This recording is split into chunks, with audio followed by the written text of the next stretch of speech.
This question's different to everybody who we ask it, but how did you decide to go pro? And I would assume that this is something that you're still debating since you're enrolled in med school and you're kind of splitting time. So how are you currently deciding whether or not you are going pro, and how long that professional magician career kind of lasts for you?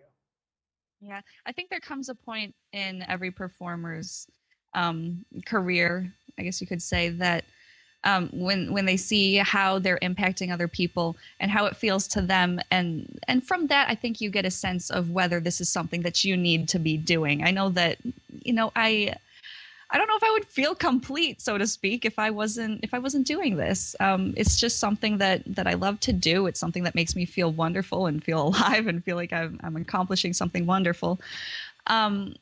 It's Oh geez. As far as the question about going pro, just Yeah.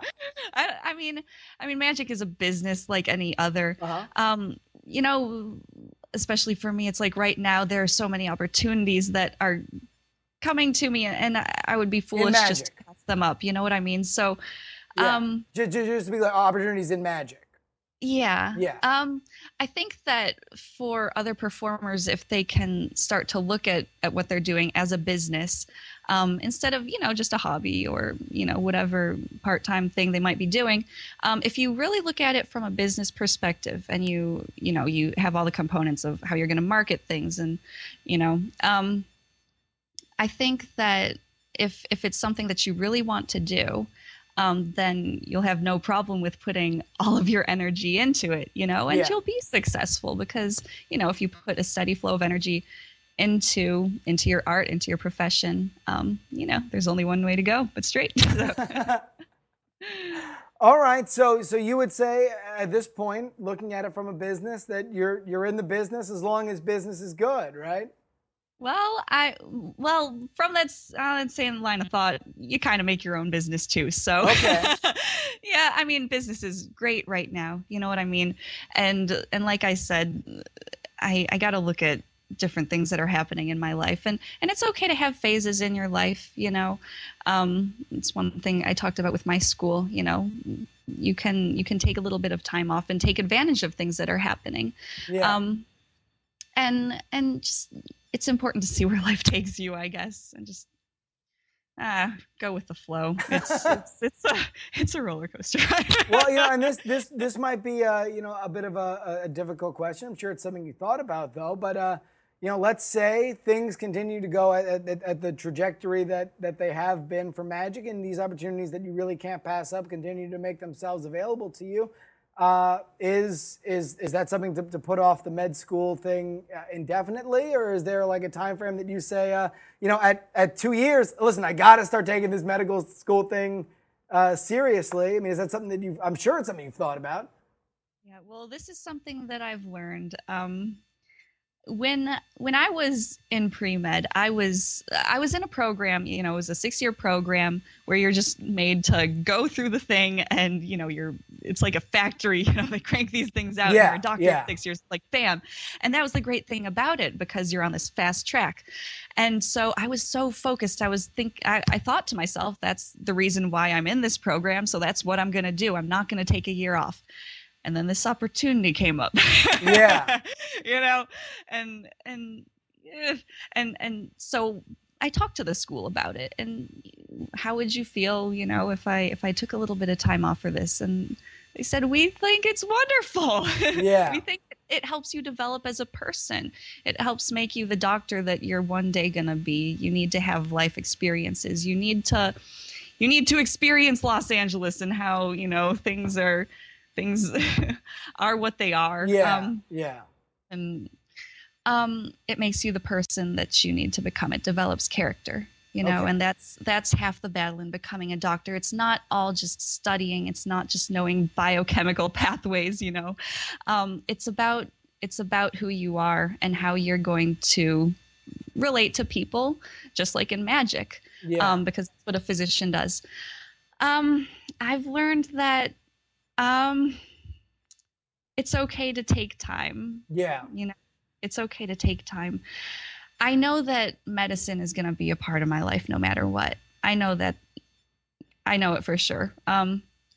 And when that happens, it's a question, and we did a lot of interviews on Phenomenon where, they didn't really get put on television or anything, but we always had to do interviews. And this was something that I was always battling with, and I was thinking, well, even if I did take more time off to do magic, I know that one day I can go back and I can always open a textbook. That's what a lot of doctors have told me. You can always open a textbook. Medicine will always be there. And in the same regard, I want to get it done. Yeah. So there's a balance that I'm finding. I'm seeing where things are going, lots of wonderful things are happening, and we'll just have to see. I'll keep you posted. We'll do another. I'll tell you what.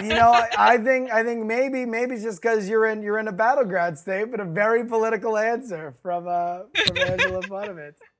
And that is actually the last question we have. So real quick, we do want to mention that along with your interest in magic, and you have you tour, you do shows, and you're enrolled in medical school if you're taking a little time off, but you're also into fashion. You have a new website that just launched, right? Seraphim1.com. Seraphim1.com. It's something I built from the ground up. I did all the graphic design. I handpicked all the products. And it's been a long time coming, and I'm just happy it's finally up. And if you go to the site, you'll see all these. Spell it for everybody who's not familiar with the household world. It's Seraphim. It's okay. Seraphim1, SERAPHIMONE.com, and there are kids running around in my backyard right now. It's very. They're probably distracting. chasing the deer.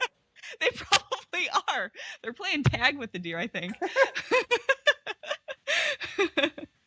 But yeah, Seraphim1.com.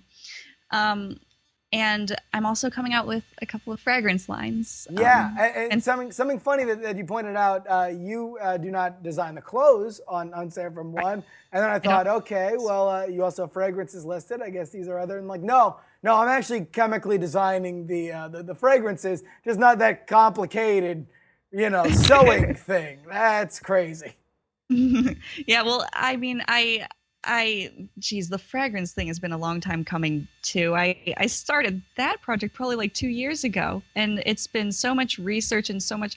I've been contacting people like crazy, and believe it or not, Phenomenon helped me so much with that because people are willing to listen to somebody, who's been on a TV show. Who's on television, yeah. Yeah.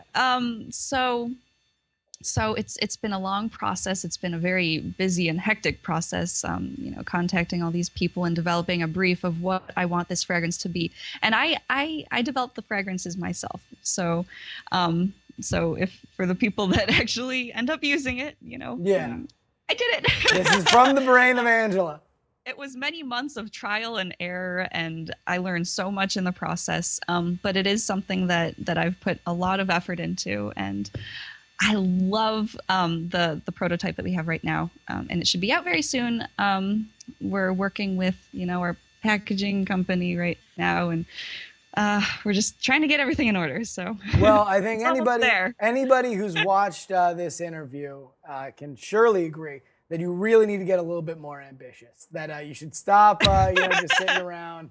You need to put a little bit more on your plate to make sure that you can round your days out.